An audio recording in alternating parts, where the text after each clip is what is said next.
Una naging kontrobersyal ang donasyon na tinanggap ni dating Senate President Chis Escudero mula po sa kontratistang si Lawrence Lubiano.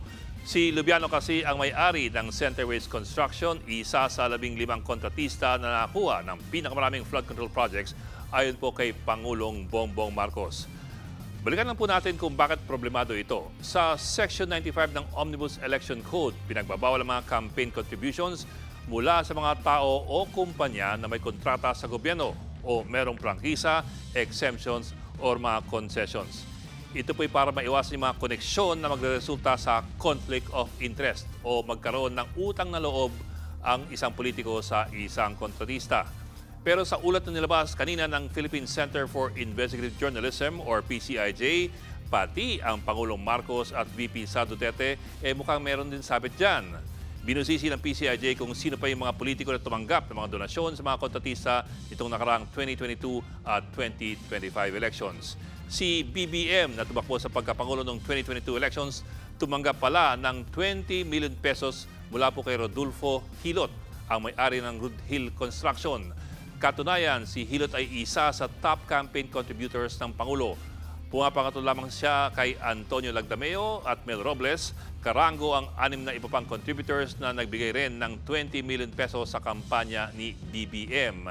Sa kanyang website, ito po ang mga proyekto ng Rood Hill, mga kalsada at tulay, mga flood control projects, slope protection at irrigation.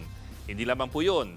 Ayon sa PCIJ, donor din ng Pangulo si Jonathan Quirante, may-ari po ng Quirante Construction na nagbigay ng 1 million pesos sa kanyang kumpanya.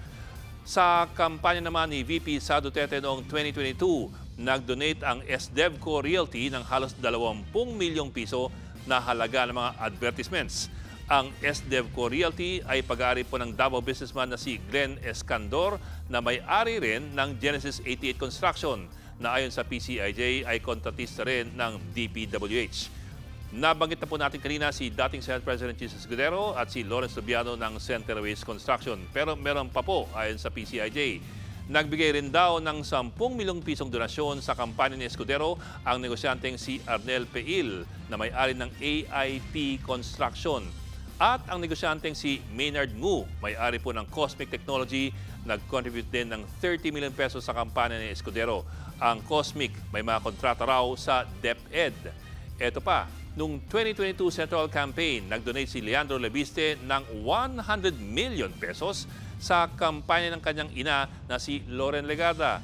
Yun lang, si Lebiste noon, may-ari po ng Solar Philippines na may prangkisa mula sa gobyerno para magtayo ng mga solar sites, yung Solar para sa Bayan Project. At si Senador Joel Villanueva nakakuha ng 30 million peso donation mula po sa New San Jose Builders noong 2022 elections. Ang New San Jose Builders, kontratista rin ng National Housing Authority or NHA. Ngayon po, partial list pa lang ito na nakapublish sa website ng PCIJ. Ang tanong ay kung ano po ang gagawin ngayon ng COMELEC. Unang sinabi ni COMELEC Chairman George Garcia, iimbestigahan daw ang mga kontratistang nag-donate sa mga politiko, yung mga kontratista. Pero ang hindi pa malinaw kung ano ang magiging aksyon sa mga politiko na siya lamang tumanggap. Mga kapatid, Ed Lingaw po, maging maalam at may pakialam sa mga napapanahong balita sa ating bansa. Para sa mas malilimang pagtalakay at paghimay sa mga issue at headlines, mag-follow at mag-subscribe sa social media pages ng News 5.